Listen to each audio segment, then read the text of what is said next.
What's going on, people? We are Tottenham TV, back here for another Tottenham update going into the last 24 hours of Tottenham Hotspur news. First one's not transfer related, but the nominees are out for player and young player of the season, and Dani Udogie has been nominated for the Young Player of the Season award alongside Phil Foden, Erling Haaland, Alexander Isak, Kobbie Mainoo, Cole Palmer, Bukayo Saka and Saliba as well. So credit to Udogie for his performances this season.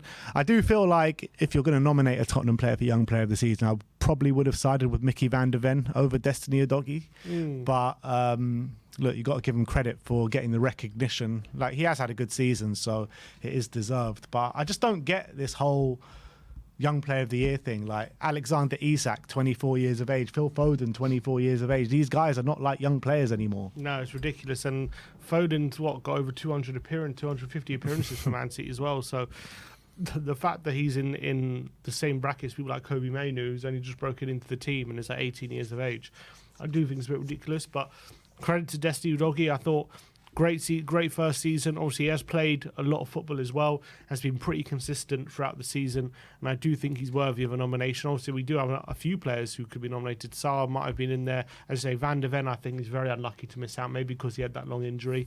I guess that's the only thing keeping him from a nomination. But I think it's also a testament to a lot of the young players we do have, and hopefully with bright futures. But I think Udogie, to be fair, he's probably been the best left back in the league. So from that point of view, this season, maybe he does deserve a nomination. I don't think he's going to win it, obviously, because of the talent pool in that category. But brilliant for him to be nominated and recognised for a great first season. Yeah, in terms of who you think should win it, I mean, it's got to be Cole Palmer, surely. It could be any one of those players. Foden, it could be easily because he's nominated. Obviously, Haaland's going to win the Golden Boot. Palmer's obviously got a great shout, but he's also up for Player of the Year, isn't he? I've got a feeling whoever wins one might win the other, but I hope I'm wrong. I just hate that. Like, I feel like if you're nominated for Player of the Year, you shouldn't be in the running for Young Player of the Year. I just feel like this whole thing needs a bit of a rejig, to be honest. 100%. The whole thing's pointless if you're going to allow a player to win both trophies. And as well, if you're going to allow a player to be 24 and nominated for Young Player of the Year and then he can win both trophies, I think it's a nonsense. Yeah, I mean, there should really be a cap on like 21, 22 at tops, them at most. So it is what it is, but those are the players up for the nomination. Let me know in the comment section below who you think will win Young Player of the Year this season. But let's get into some transfer news. And Bild are reporting that Tottenham have expressed an interest in signing Dani Olmo this summer. The midfielder has decided to leave RB Leipzig, but has not yet decided on his next club. He has a release clause of 65 million euros in his contract that becomes active in July. I mean, we've spoken about him a bit over the summer or over the season, and I think we're both in agreement of what a top talent he is. I mean, I've been so impressed with him over the past couple of years, or ever since he's broken in. I think, who was he at Zagreb? I was impressed with him, and now at RB Leipzig, he's continued those kind of levels. And the only kind of question mark around Dani Olmo is the injuries. And you see him at international level as well. Really adept at that level. Always performs pretty well for Spain, even at tournaments. Usually starts for them and usually gets goal contributions in big game in big tournament games as well. So I think he's a phenomenal player. I think he's the kind of profile we're missing as well. Someone who can link the play a bit more, keep the ball in the final third, and actually add a bit of quality. And he's quite versatile. Can play in a few different positions. I can see him linking up really well with Maddison, and also, being in competition with Maddison, could also maybe fill in the front three at times. So I think he'd be a really worthy addition. But as you say, he doesn't seem to stay fit for large periods of the season. He does seem to have injury problems. So it's definitely something we're going to have to consider for committing a large fee to him. We don't want to, again, be sitting here on the back of another big money outlay. And we'll be sitting here in 2 years' time thinking, how much can we get for him, because he just can't stay fit, a bit like Lo Celso. Yeah, absolutely spot on. But in terms of Olmo and where he's destined to go, do you feel like this is maybe a bit of an unrealistic target? Do you think he's destined to maybe one of the top sides in Europe, or do you think he's attainable? I think he's attainable. I wouldn't be surprised if a top side go for him, but I don't think he's destined for one of those. No. I think he's definitely a player who would be interested in coming to us. You're looking at his profile, and I think he would just fit in so well at the likes of like Manchester City, you know, that kind of style of play. I mean, obviously we have a style of play that will suit him as well, but I just feel like at a Man City, he just wouldn't look out of place at all. Next up, we're going to talk about Vitor Roque. We did speak about him a couple of days ago. AS are reporting that Tottenham have presented an offer to Vitor Roque. The striker has numerous offers on the table, and Barcelona are attempting to loan him, but his entourage are still insistent that either they play him or he leaves permanently. Again, yeah, we'll have to wait and see how this one plays out. It does seem to be a bit of a standoff at the moment. I do get the feeling that it's the agent just putting pressure on Barcelona to really give him some more game time.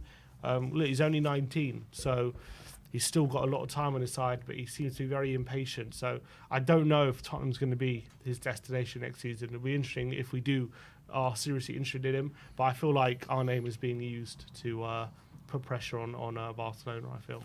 Yeah, why use our name if you're trying to put pressure on Barcelona? Why not like a Man City or a or an Arsenal or something like this? Tottenham always interested. Let's talk about Jared Branthwaite once again. The Evening Standard are reporting that Tottenham are interested in Everton's Jared Branthwaite, with PSR rulings coming to get them by the end of the season. Everton, though, have valued him at £80 million. And I can see that why from Everton's point of view, but if that is what they're going to stick to, there is no chance Spurs go in for him, in my opinion. Definitely not for 80. To be fair, I do think Richarlison was similar there, wasn't it? It was 80 and we got him down to 60. 60 is still a massive outlay, albeit clearly a defender with high potential, homegrown as well, plays on the left side. So definitely a lot of upsides to the deal.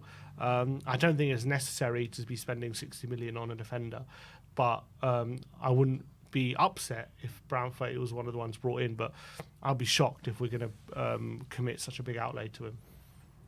Yeah, absolutely. And when there's other defenders available in the ballpark figure of 20 to 30 million, and the other holes in the squad that we need to fill that are going to cost more money, you know, the striking positions, the midfield position, I'd prefer us just to go big on those positions as opposed to the centre-back, where there are other targets that we can bring in when you have the likes of Mickey van der Ven, when you have the likes of Cuti Romero and Radu Dragusin at the club as well. It is a priority, but it's not like the first priority in terms of trying to improve that first team, is it? So I completely agree with you. The last bit of proper transfer news is from a journalist called Lorenzo Laporte, who's an Italian journalist, and he says Tottenham have held a meeting with Georgi Sudakov's camp. There is concrete interest, but the figures of a possible deal are around 65 to 75 million euros for the Ukrainian central midfielder playing at Shakhtar Donetsk at the moment. And with everything that went down with Manuel Solomon, I feel like Shakhtar will just make it incredibly hard for Tottenham to get a deal done for this. He has been touted out and with interest from the likes of Chelsea and other big clubs in the Premier League as well. So for that kind of price for a player that hasn't played like big European football, I just find it very difficult that Spurs do a deal like that. I mean, yeah, Shakhtar I don't think are going to be in the mood to do us any favours. Yeah. So we'll have to wait and see how much they play ball. And we know Levy doesn't agree to any deal unless the financials are correct. And I don't think he's in the market of overpaying for anyone. Manuel Solomon is a make weight?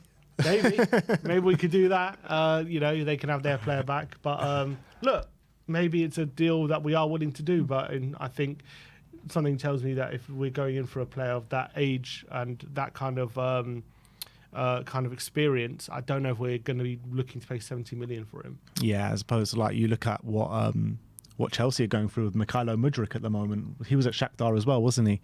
And he was touted out as one of the up-and-coming things in Ukrainian football, not just in Ukrainian football, but Europe as well. He had fairly good performances in the Champions League as well for Shakhtar, and he's been nothing short of a disaster for Chelsea. So you can't put them both in the same camp, but I guess those narratives will start to form as well if he has like a slow start to any sort of career. Yeah, I mean, unless we're really convinced this guy is going to be like the next big thing for us. I mean, you look at the midfielders we have now, and I know we got problems with them, but you know, Bassoon was 35, Bentancur was 20, Maddison was 40.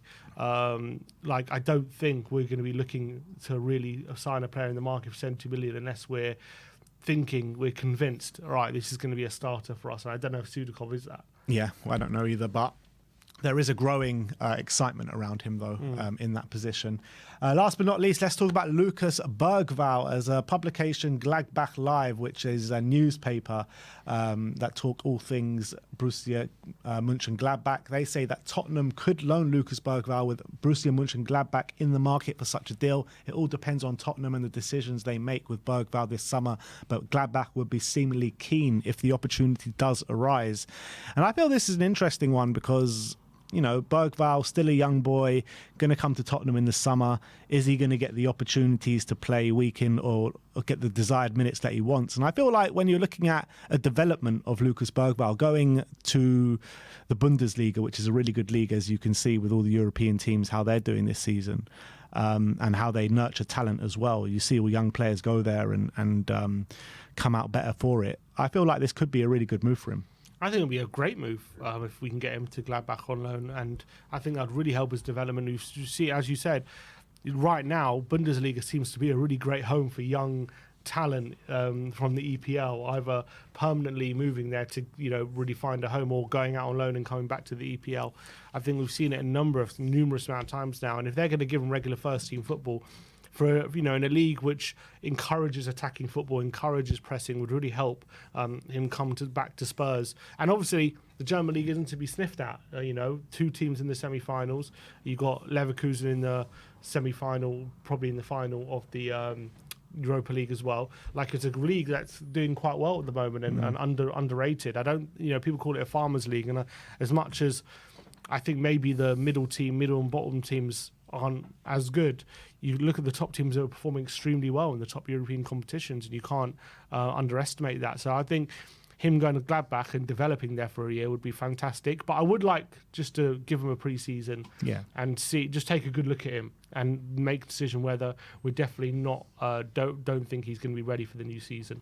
But I think if we come to a decision like he could do with the out on loan, I can't think of too many better players than somewhere like Gladbach. Yeah, absolutely. And what you're saying about Germany being a farmers league, I mean, that narrative is so rubbish. You know, they're better than the Premier League, and their teams have been done so much better than teams from the Premier League this season, and that's been shown by the coefficient rankings. And Germany have got that 5th place for the Champions League teams next season. Dortmund are 5th in their league, and then the Champions League final. Yeah. So you mean, you know, credit to them. Yeah, absolutely. But that is your Tottenham update for today. Let me know your thoughts on all the news stories we brought to you in the comments section below. Like, subscribe and comment. And as always, come on you Spurs.